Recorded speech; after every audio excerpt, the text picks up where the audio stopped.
So we've been joined in Word in Your Attic by our old friend from television, Will Macdonald. Will, welcome to Word in Your Attic. Terrific to see you, Will. Thanks. You're almost nautical beard. You look like you're a bit part on Das Boot. Das Boot. That's right. I think a bit part is my motto. Yes, I'm so sorry for this. It's taken me all life until now to attempt one, and I realise why I've never attempted it before, and I can only apologise. I don't think that's bad at all, Will. No, it's impressive. I've seen attempts at beards that are far worse than that. Thank you very much. In lockdown, I'm being goaded by my family, however, to keep going. I think there's, till it gets here. But ZZ Top lengths. Yeah. So it will not. It'll be off. So I believe you've got. You're festooned with laminates. There, are you? Or do you wear these around the house normally? You're doing this for our. Well, I do you need access to your own kitchen? Yes. I think I can't find that. The family won't let you in. No, the perfect storm you created, along with lockdown, of asking me to find stuff from my basement, led to me being down there for at least a couple of days. Oh, really? And it turns out that I'm a hoarder and a lover of ephemera at the same time, and perhaps too much so. And my house has been a little bit like a tax return for pop culture. Just lots of things everywhere. Right. And so, yes, I found these, which you can glory in the. God. What's your most impressive one there of yours? I suppose you can't really tell. I can't really tell. Well, I think my autobiography, were I to anyone ever want to read that, would probably now be called A Lifetime in Laminates, because yes. These are impossibly glamorous looking badges for many unglamorous places, sort of offices and things like that. Oh, I see. Don't spoil it. We thought it was all visits David Bowie backstage pass. I better take them off because I think I'm going to break my neck. Actually. Oh, right. Oh, right. So the golden rule about laminates, in my experience, is no matter how many you've got, you're always missing the important one. You know what I mean? You get into some backstage area and you think this allows you to go in anywhere, but you always find that you don't have the laminate with the correct little red spot in the bottom right-hand corner that only allows Bruce Springsteen in a room, But I learned recently, a couple of years ago, that it's a mental thing. Actually, I was lucky enough to go to Coachella, and I was with a friend of mine, and we bumped into somebody. It turns out actually Danny Baker's niece. Oh, right, very good. Oh, yeah, she's a PR, isn't she? She's PR and was in LA, and my friend, Blur were about to come on, and my friend is obsessed with Blur, and he said, "Is there any way you can get me to the front of the stage?" And she said, "Yeah, I'll sort this," and she disappeared off, and then she came back, and then said, "No, I've sorted it. Just follow me." And so we very confidently followed her past about 3 or 4 security guards looking threatening, but letting us through. And we got right to the front of the stage. And we turned to her and said, "Thank you so much. How did you manage to sort that?" And she just said, "Well, actually, I couldn't. And I just thought if I told you, you had the right pass, you would walk in such a way as to appear to look like you had got the pass." True. Had you not had the right pass, you would have looked guilty and furtive. and kind of like at any minute going, "All right, it's a fair cop, take me away." So it turns out you don't need laminates at all. That's so Danny, that is. I'm glad that's Danny's DNA. It spreads to that branch of the family as well. That's fantastic. So what have you got to show us, Will? So oh God, there's more laminates. Laminates without things.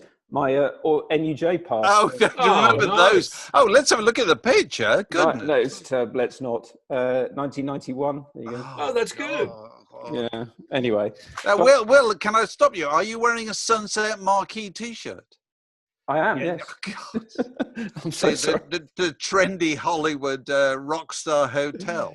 In which you have holed up for many a long week. Well, not many a long week. I'll tell you one thing I did in the Sunset Marquee. I was in a sauna at the Sunset Marquee with... Easy Tiger.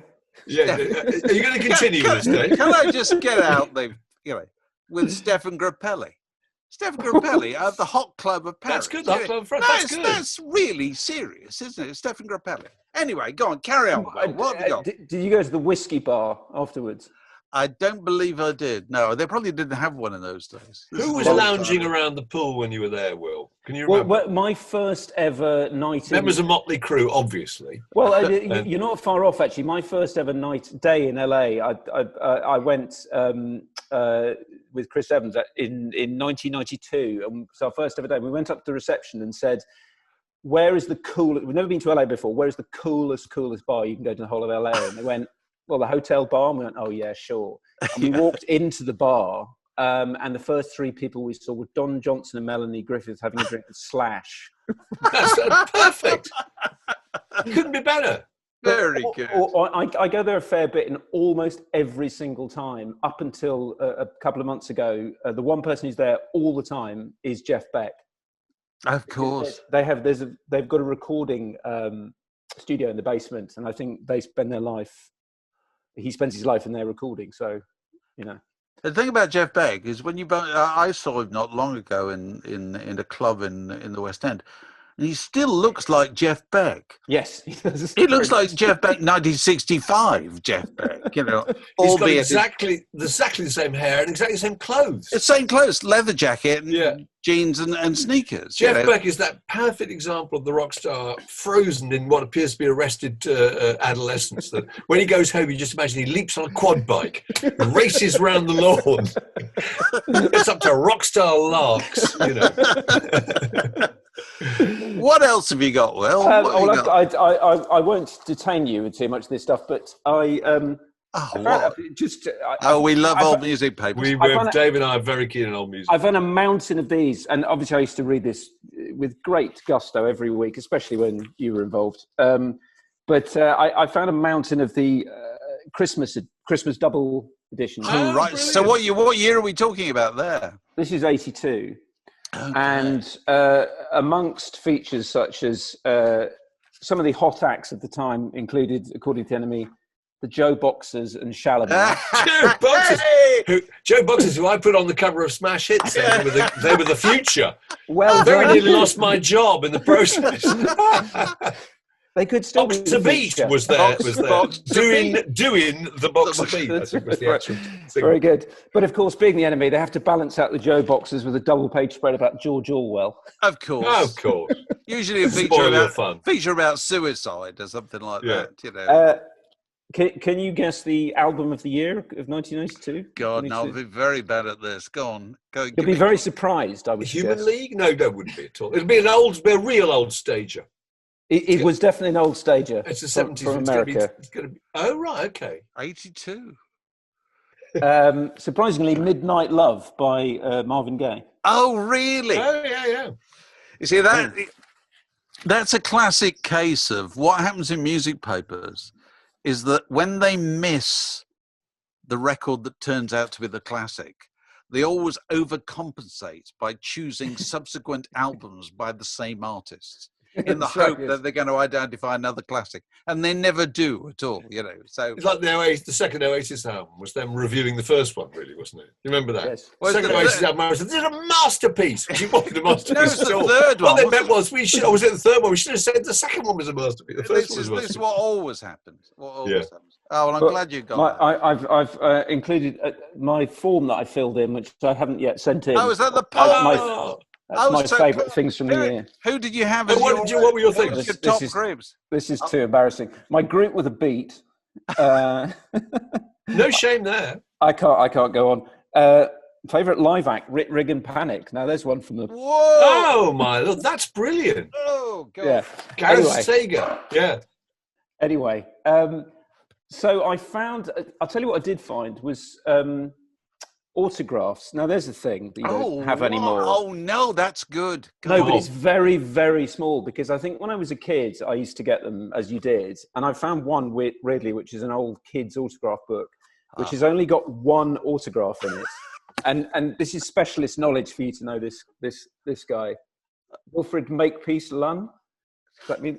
No, that means nothing to me. He's probably just a man. No, but But you know, when you're a kid, you don't care. Anyway, there's a sweet bit in Pete Buffini's book Broken Greek, which has just come out, where he gets which an I autograph bought book. on your recommendation. Oh, did you? Yes. It's fantastic. And he gets the autograph of the busker who's playing outside his parents' fish and chip shop, and is just so thrilled. I think that's the only autograph he ever gets, apart from at one stage is the Baron Knights, which is that's it. I think that's his lot. It's very good. So did you get anybody apart from William Makepeace Lunn? Very well. No, I think I wandered around and on. You know, when you're a kid, you get them on scraps of paper, and then you lose them. Yeah. I was with a friend once. We went to the Ashes in 1981, and managed to get a bunch of the guys to sign. And my friend had a £1 note, and he got Ian Botham to sign it, which is a pretty good time and place to get that. Yeah. And then when we got back to London, he was £1 short of the change. And spent it. So some were in circulation. No, not so. I found, but obviously your dignity stops you from doing this when you become an adult, getting an autograph. But I found 3 that I got when I was an adult. Well, I hope I still am an adult. When I got to, because obviously I've been involved in a business that allows you to meet famous people. Yeah.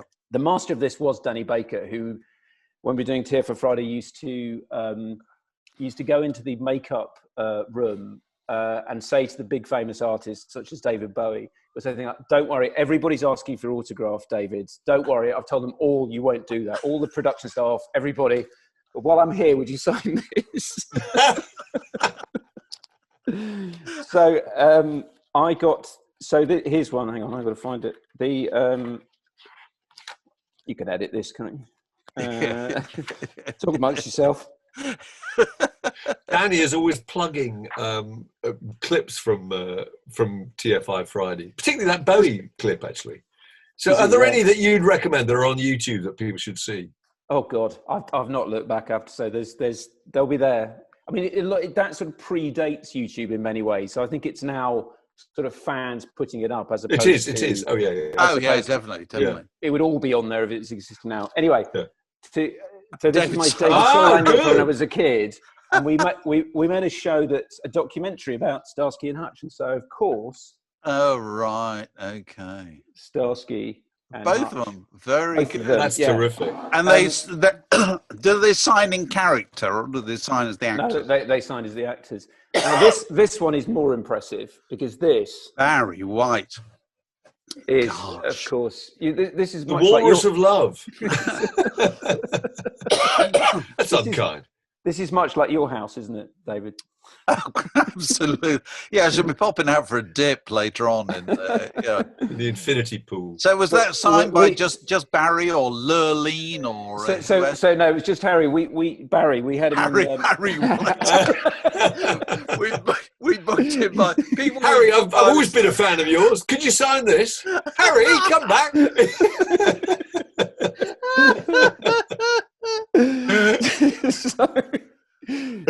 We had him on Don't Forget Your Toothbrush, and of course I had to get that. That's great. That's too good. He on that show we did a thing with Superfan Quiz where people went up against their number one fan to see who knew more about them or their number one fan, and the fan would always win. Of course, slightly, strange people. But the star had to give away something of their own as the prize. Barry gave away a black handkerchief that he'd spent the previous 2 hours mopping sweat. The ladies would have loved it. Well, didn't Elvis Presley used to do this, Mark? And I think your mate Elise actually got to see him, didn't she? And well, he used to mop his brow and then throw the handkerchiefs into the audience. But my mate, very quickly, it's a brilliant achievement by her. She was 14 at the time, and her boyfriend betted her that she couldn't get up on stage and kiss Elvis Presley when he played Springfield, Massachusetts, I think it was. Wow. And she managed to get through the security, and she ran onto the stage, hurled herself, flying sideways towards Elvis, planted a smacker on on his rather sweaty and ample cheek. He said at that moment she could see out of the corners of her vision security people coming in from every angle. And they got hold of her, she said, and I was returned to the crowd like a paper dart. Was really just thrown back in again. But she was able to tell people all her life that she kissed Elvis Presley. That's pretty good, isn't it? I was reminiscing. They had to change the story all the time to make her younger and younger and younger, because obviously it started to date her after a while. I was reminiscing the other day, Mark. Were you there? You were there when we went to see Dolly Parton at the Hammersmith, when it was still called the Hammersmith Odeon. And there was a lesbian stage invasion. Do you remember that? Militant lesbian stage invasion, which the security man tried to stop by just going on stage and whisking Dolly Parton off bodily. And Dolly Parton was so tightly packed into her clothing that when he picked her up, he pretty much put her under his arm. Yes. And carried her off like a department store mannequin. That's right. No individual. Stiff as a board. That's right. That's right. It was like rescuing something Held together with hairspray. Yeah. I'll never forget that. So what's your most prized possession, Will? By the way, this I found as well. Have you ever seen one of these? Oh, go on. No, what's that? I can play the it's a record. Oh my goodness! This is the Barry White record. I was just. I remember. Hang on. You getting any Barry White out of that? Yeah, hold it up a bit. We were briefly. That is absolutely amazing. I remember that it runs round the grooves, doesn't it? Supposedly. Playing it at variable speeds. Yeah. Anyway, that's incredible. My third and most prized autograph comes from. This may surprise you, but when I was at university, I did a degree in zoology. I bore anyone I know about that, but I did a thesis on the blackbird. And so, of course, when we had Paul McCartney on a show... Oh, that's good. I had to, so there you go. That's fantastic. Very good. So you signed your thesis. Yes. That really is original as opposed to your album. Can you sign my thesis, please? That's absolutely excellent. Oh, look. He gave some notes on the data as well. No, he didn't. Well, Will, it's been. What have you got? Anything else there? Oh God, no. I mean, endless. You could. Right. No. I mean, just all sorts of. Right. My first record. There you go. Oh, let me see. Let's see. Hold it up. My Boomerang Won't Come Back by Rolf Harris. Charlie Drake. Charlie Drake. Yeah. Charlie Drake. Is that produced by George Martin? It probably is. Hang on. It probably hasn't got his production credit on it, but I think it will have been produced by George Martin. Is it a Parlophone EMI record? It's on Parlophone, yeah. It's accompanied by Johnny Spence. Okay. Oh. But this, in tribute to the sad news of this week, this was the first one I actually bought. Is it going to be a Tim Brooke Taylor? Oh, it is. Oh, that was sad news. Right. Funky Gibbon. Funky Gibbon. That was. Were you a major goodies? You would have been smacking the market for the goodies. I was right in the centrepiece. Trandom. Exactly, and him as well. Sadly. Oh, of course. The value of that possibly gone down. Who knows? Anyway, I'm surrounded by a sea of nonsense it's very hard getting rid of things, isn't it? As you can see, I find it pretty difficult to get rid of things. My wife finds it impossible to get rid of things. So we're just slowly sinking under a sea of stuff. So, Will, it's been delightful to see you. Beard and all. What are you doing for the rest of the day?